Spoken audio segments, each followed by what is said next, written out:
first off, it's so lovely to meet the two of you. Me This too. is such a It's treat for real. me. And this movie of yours, Almost Popular, it's so funny. It's so lovely and nostalgic in the best way, but also feels fresh and modern.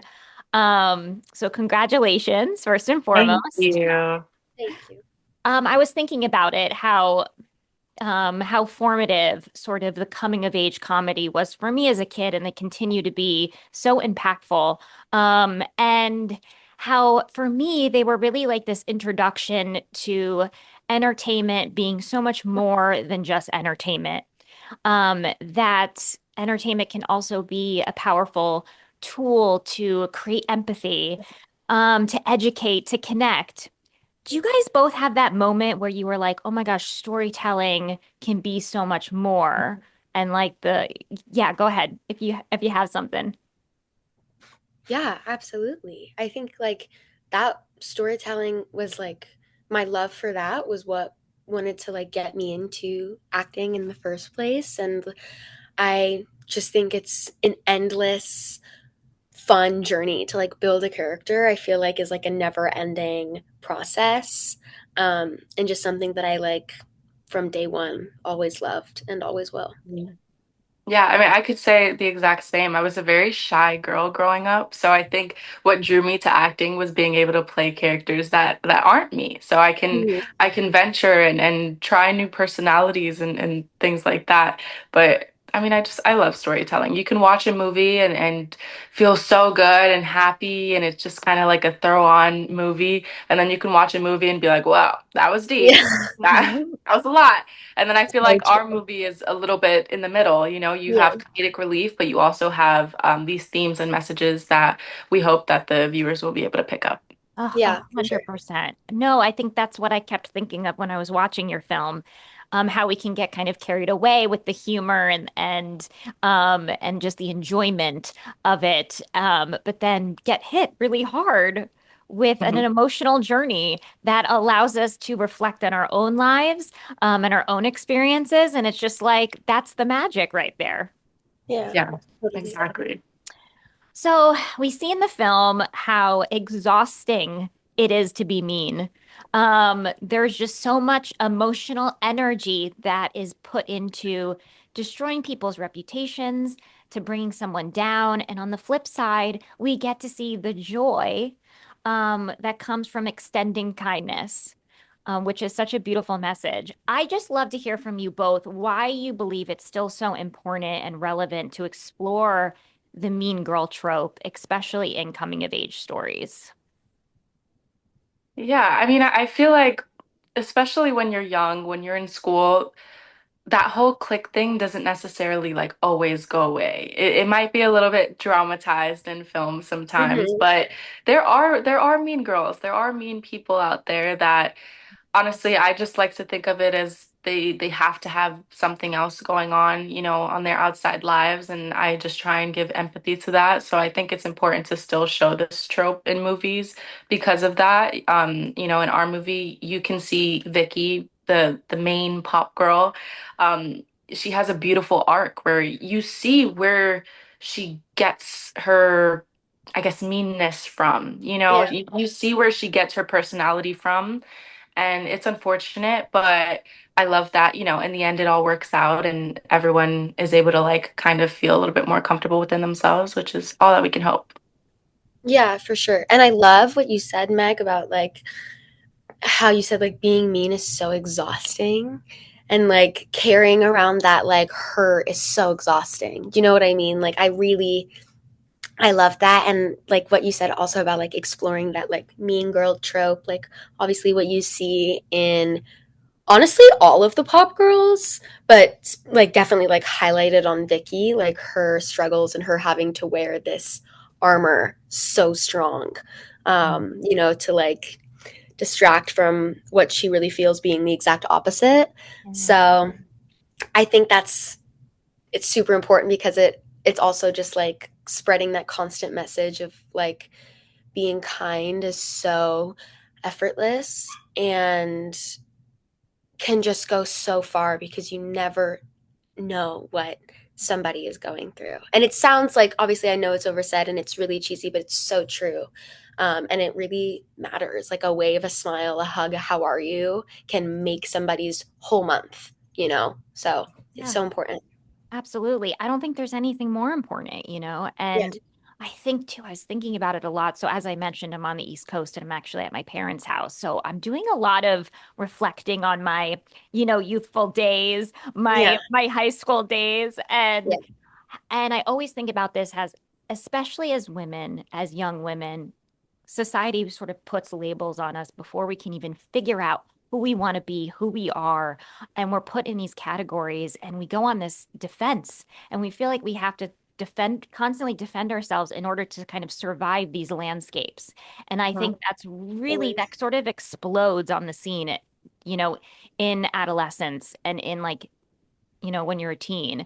But then you are like, Isabella, to your point, like you do continue having to dodge these sort of um, clicks and different landscapes as you continue to grow and get older. And it's sort of like, it's so important because when you're in high school, you feel every moment so it's like everything is just so intensified. So it's so Mhm. great seeing these movies to be able to take a step back and be like, whoa, whoa, whoa, like pump the brakes.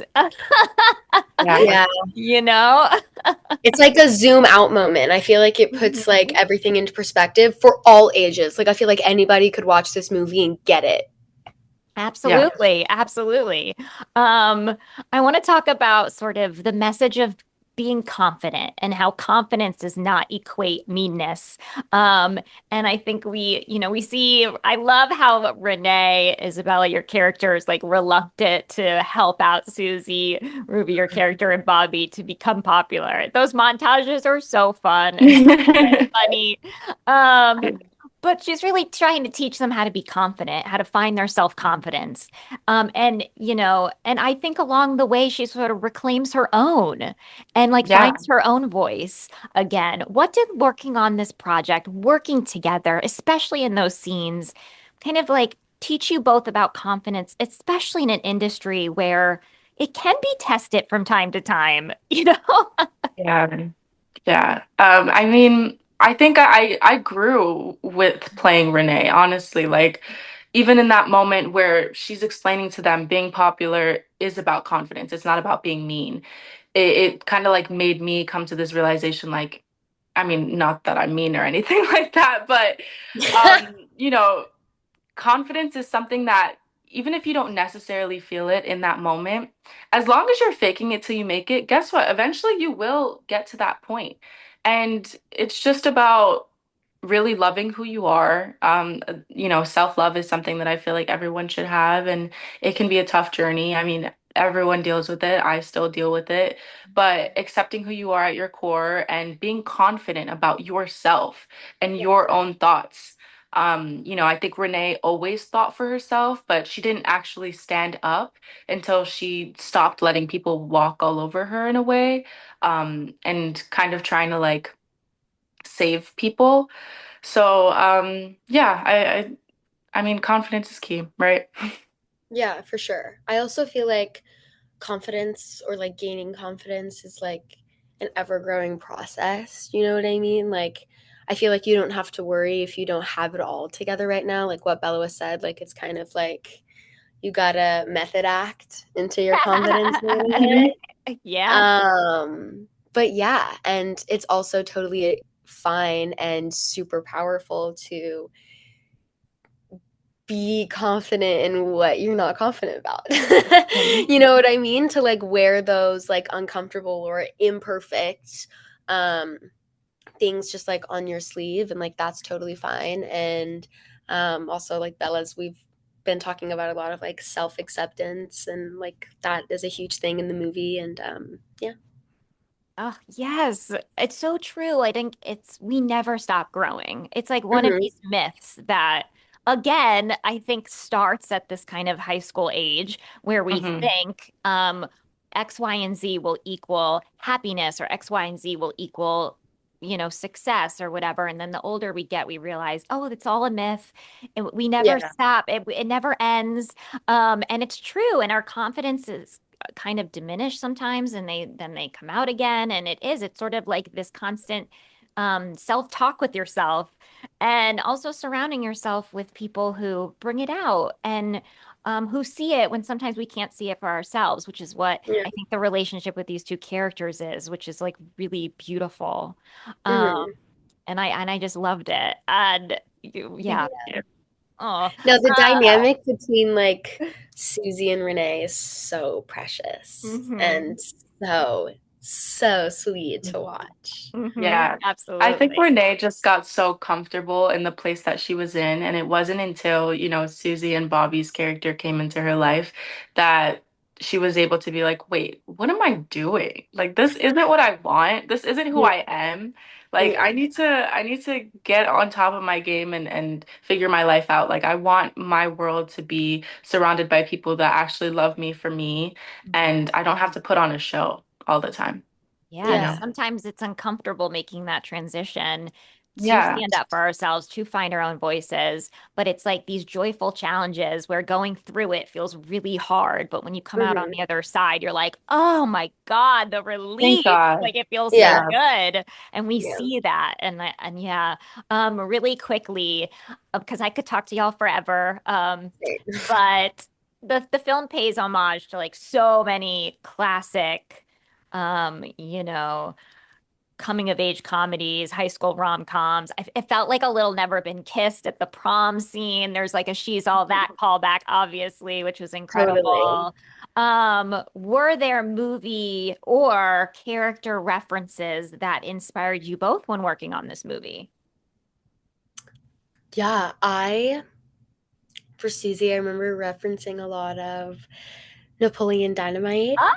and yeah, and I was actually him for Halloween one year, which is a photo that I can't even believe I've exposed. But yeah, Napoleon Dynamite, like Jim Carrey, like the mask sort of energy and like um yeah, I don't know, like I kind of referenced those a lot, Bella. Oh, I love Yeah. Susie is just what a great character. Like her, Yeah, and the fact it's fun. too that even though she wants to be obviously popular and well liked, she never wants to get rid of who she is. Does that make sense? She never Yeah, for rejects sure. herself. She actually leans into her, all of her just like That's such a good point too. Even like when it comes to like Susie getting ready for pink prom, like the way that she got herself ready originally, like the banana curls, the whole shebang, the dress, like Little House on the Prairie, like that is her at her